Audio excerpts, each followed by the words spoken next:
Your procrastination isn't the problem. Your solution is.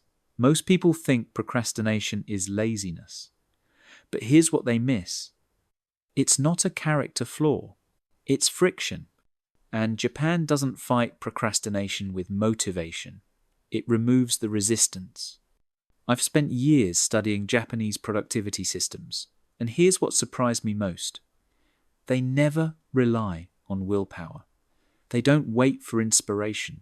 They don't try to force themselves into action. Instead, they design systems where starting becomes easier than not starting. Today, I'm sharing 6 Japanese methods that make procrastination nearly impossible. Not by pushing harder, but by removing the friction that creates it in the first place. If you only remember one thing from this video, make it method 5. It's the one most people skip. It's also the most powerful.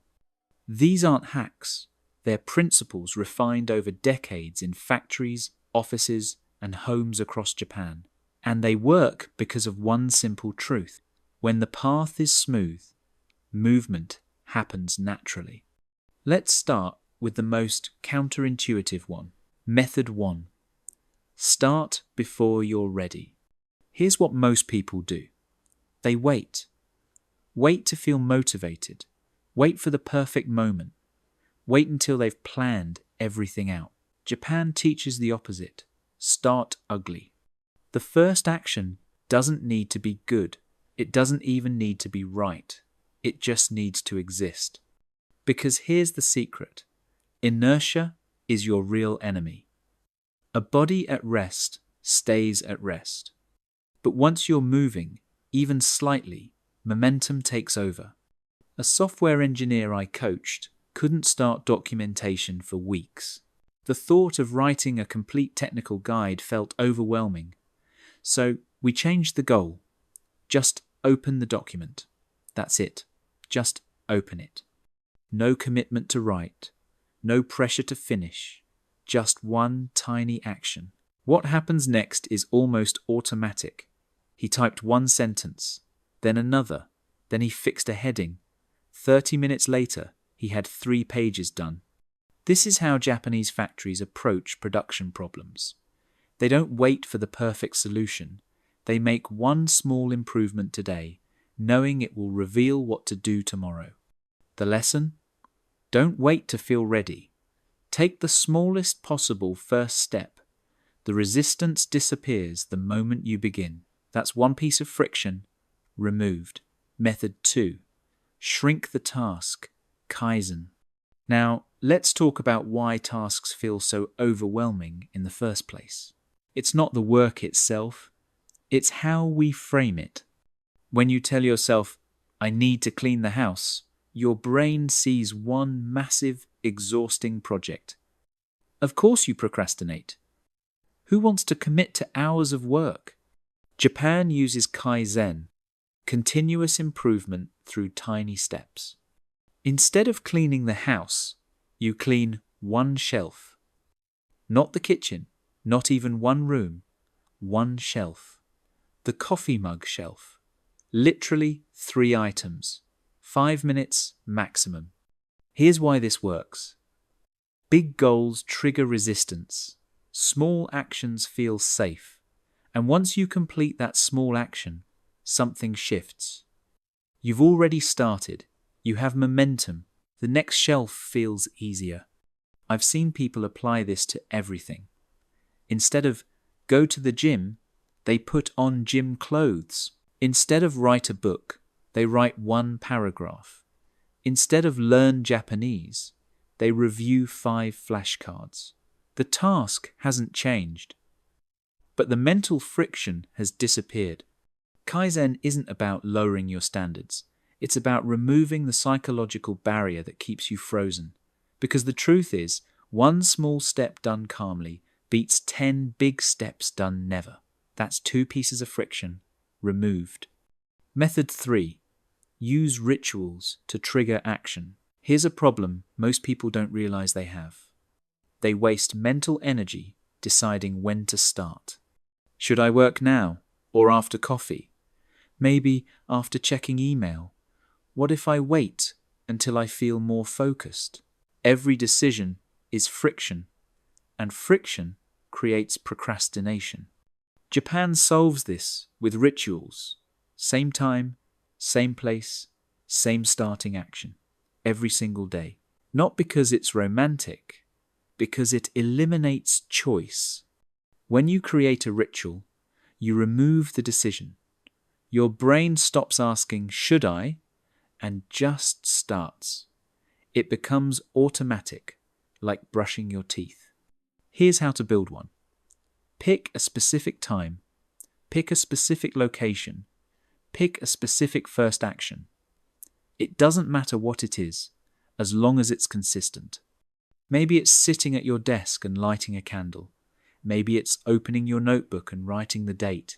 Maybe it's putting on a specific playlist. The content doesn't matter. The consistency does.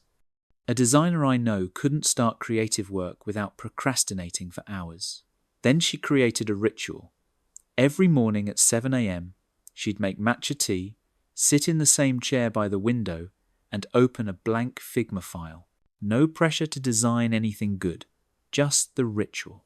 Within 2 weeks, sitting in that chair automatically triggered focus. The decision was gone. The resistance was gone. That's the power of ritual. It turns action into reflex. That's 3 pieces of friction removed. Now, here's where most people mess this up. They try to implement all 6 methods at once. New ritual, new environment, new verbal confirmation, everything. And they burn out in 3 days. Don't do that. The next 3 methods? Pick one. Just one. Let it become automatic first. Okay, let's continue. Method 4. Clean the environment. Let me ask you something. When you sit down to work, how many things are competing for your attention? Pause right now. Look at your desk. Count how many objects aren't related to your current task. Your phone is buzzing. You've got 8 tabs open, researching how to focus while avoiding the actual work. Papers are scattered. Your workspace is chaos, and you wonder why you can't focus. Japan doesn't tolerate this. They use a system called 5S. Sort, set in order, shine, standardize, sustain. It's a method originally designed for factories, but it applies everywhere. The core idea is simple. Your environment shapes your behavior. Clutter isn't just messy, it's mental noise. Every object in your field of vision is a tiny decision your brain has to make. Should I look at this? Is this important? What was I doing again? Those micro decisions drain focus before you even start. Here's what 5S teaches. Before you begin, clear the space. Remove everything that isn't directly related to the task.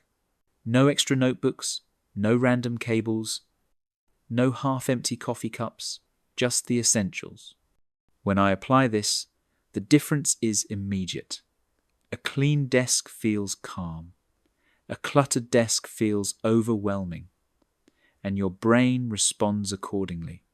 This isn't about being neat for the sake of it. It's about reducing friction. When your environment is clean, there's nothing pulling your attention away. There's just you and the work. So before you start your next task, take 60 seconds. Clear the space. You'll be surprised how much easier it is to begin. That's 4 pieces of friction removed. Method 5. Verbal confirmation. Shisa Kanko. This is the method I mentioned earlier, the one most people skip. It's called Shisa Kanko, pointing and calling. Used by train conductors across Japan, this method has reduced errors by 85% in one major railway study. That's not a small improvement. That's transformative. When a train conductor checks a signal, they don't just look at it, they point at it, say what they see out loud, and confirm the action. Signal green. Proceed. Why does this matter for procrastination? Because vague intentions disappear, spoken commitments stick, When you keep a task in your head, it stays abstract. It's easy to ignore. But the moment you say it out loud, something changes. It becomes real. Try this with me right now. Say out loud, "I'm going to try one method tomorrow." Did you say it? Good. You just made it 3x more likely to happen. Instead of thinking, "I should start that report," say out loud, "I'm opening the document now." Then do it. The act of speaking forces clarity. You're not just thinking about working, you're declaring what you're doing right now. And your brain treats that differently. I've tested this with dozens of people. The ones who speak their next action out loud procrastinate less. Not because they're more motivated, but because they've eliminated ambiguity. You're not wondering what to do. You've already said it. Now you just follow through. It sounds too simple to work. But simple is the point. The less thinking required, the less resistance you create.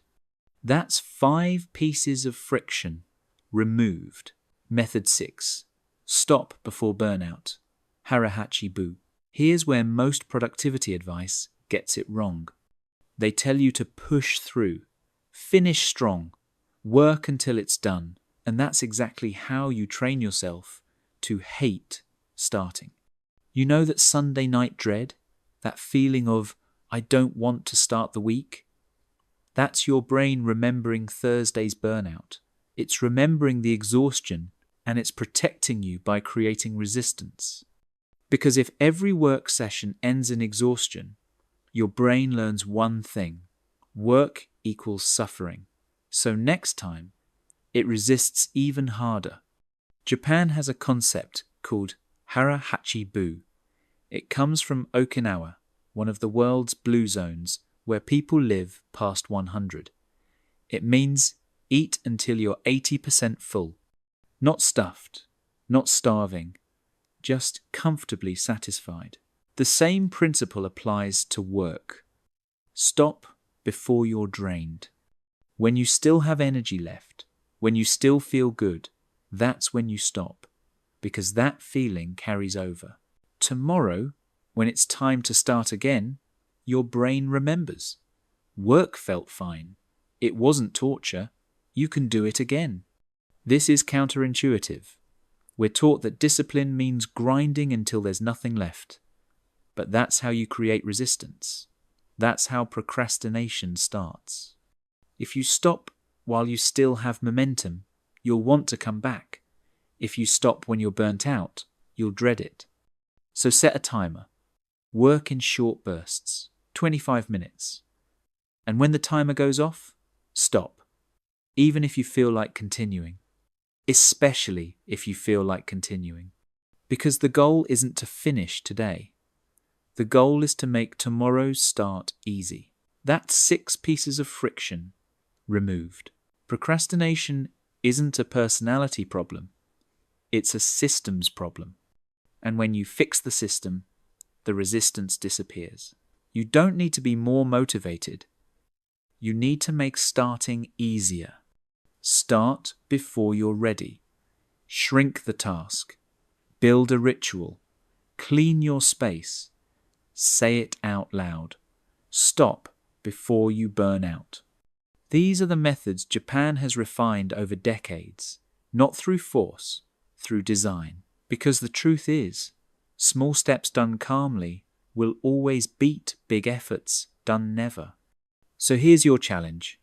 Pick one method, just one, and try it tomorrow. Don't wait to feel ready. Make starting easy. Subscribe for more calm, practical systems.